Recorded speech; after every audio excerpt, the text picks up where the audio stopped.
Being able to actually see what's happening under the ice using Lowrance elite LCD sonar units is playing a big role in how Keith Cavaius. Man, I mean, I just got really lucky to glance down and just see something different on that unit because it keeps a little bit of a memory on it. I knew something was going on, popped it one time, and then he popped me.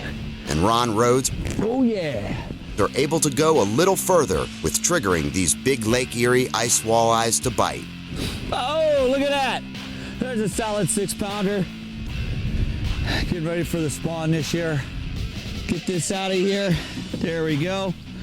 Let's take this and put it to the side. There you go. Nice, nice fish. While carefully judging this February ice on the western side of Lake Erie. Oh, there's one. There's a blob. Whoa, hey, Keith. what? Come here, give me a hand. Keith and Ron are extending the pre-spawn walleye bite, Oh, yeah, look at that. a time when these migrating fish are at their biggest in weight. Oh, there you go. Oh, he's a good one. Oh, he's a monster. Bring him a little higher. Got him. By using a combination of jigging glide baits on one rod Yeah, that fish has got to be pushing 29, maybe even 30 incher. Yeah. Huh? and using jigging spoons on the other, She's getting This fat. time of year, that's the deal. This time of year, you just get Right. these fish that are unbelievably fat. Yeah. in around 20 to 21 feet of water by visually targeting pushed-up ice to initially help offset the structureless bottom of this vast mudflat.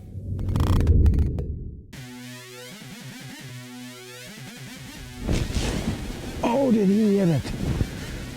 That was a good hit. He actually came in and played around a long time on the screen. Finally, I just kind of coaxed it above him a little. It's a totally different head shake. It's not a shake at all. It's just, That's really key when you're fighting these big fish. Don't be afraid to put that reel and back reel and just take your time, because a lot of times ice fishing lures don't have nearly as big a hooks on them, so you don't want to put too much pressure on those fish. I only got 10-pound test line. This one could be bigger than 10-pound. There's the swivel. That means I'm about 2 feet from success. Ooh, I see him down there. I see him there. Come on, right up in here. Ooh, that was sweet of you. Thank you. That was so nice. He kind of just turned his head and cruised right up there. What a fish. Holy man. Golly, that is definitely a bucket list fish there. I mean, that's probably one of the biggest fish I've ever caught in the ice. It's got to be the biggest fish. And look at how he gobbled this spoon in there. But I basically saw him come in on the depth finder. I had to work him up a little. He came about 3 feet off. And then he just hung around there. I could tell he was there, but he was just hanging around, looking, and all of a sudden, my line practically went slack. He must have kind of hit it coming up. Oh man, there it is right there. A little, silver and green just really seems to be important. I think green more than anything out here, but what a nice fish. Lake Erie monster there. I mean, we catch them sometimes in the fall, in the summer like this, but they aren't nearly as heavy because these fish are full of eggs and full of fat for the winter. Big as they get right now, big as they get. All right, big girl, let's see how you're gonna do here in the water. I think you're gonna be all right. What do you think? You gonna wave goodbye? Oh, yeah.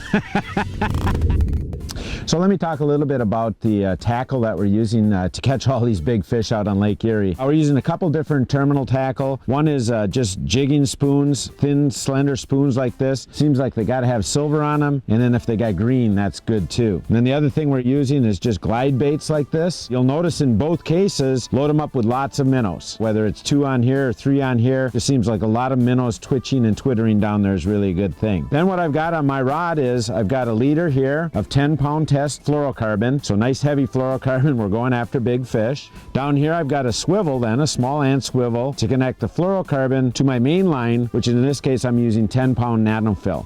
Again, you want to use a heavy enough line out here to get these really big fish in. And then for rods, what you want is a medium action rod, but one with a good firm backbone. So I'm using either my 28-inch or my 32-inch medium rods. So a little heavier equipment than I'm used to fishing, but I tell you what, when you come out to Lake Erie, that's what you need.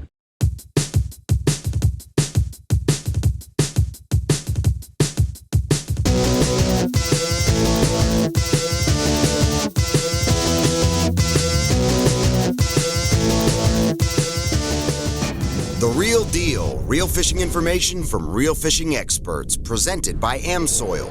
Many of you are used to seeing me in my big tournament boat, the ZV21. You know, it's kind of a fire-breathing dragon, 300 horse Verado on it, goes super fast, handles the rough water great. But for many people, that's just, quite frankly, too big of a rig. But at the same point, people want to have a big enough rig that they can get out on some of the bigger bodies of water, the big reservoirs, the Great Lakes, because quite frankly, a lot of times big water holds big walleyes. So we worked with Nitro to come up with a smaller version of my tournament boat, and that's what I'm standing in here. This is called the ZV18. So now the cool thing about the ZV18 is they actually took a lot of the same components that are in my tournament boat and put them right in this boat. Same size live well. It's got the same back compartment storage. It's got the same net storage. It's got the same rod storage. Got the same cooler in it. So a lot of the same components are put right into this boat. But the really cool thing is, if you look at the bottom of the boat, which is important for performance, that's where a lot of the things remained identical. The strakes, the flares, the reverse chines, the padded V, the cutback, the setback, and the hull. All of those things are still on the bottom of the smaller version of my tournament boat. So when you get out on that big body of water, or any body of water for that matter, you're going to be able to get out to the fish, even in rough conditions. Big back area here for trolling, big front deck for getting up on the bow mount and doing all of your casting or dragging techniques. So like I said, I love my ZV21. It's like the perfect tournament boat, but if you need a little smaller package, still want to get out on the big water, this ZV18 is a great boat to look at.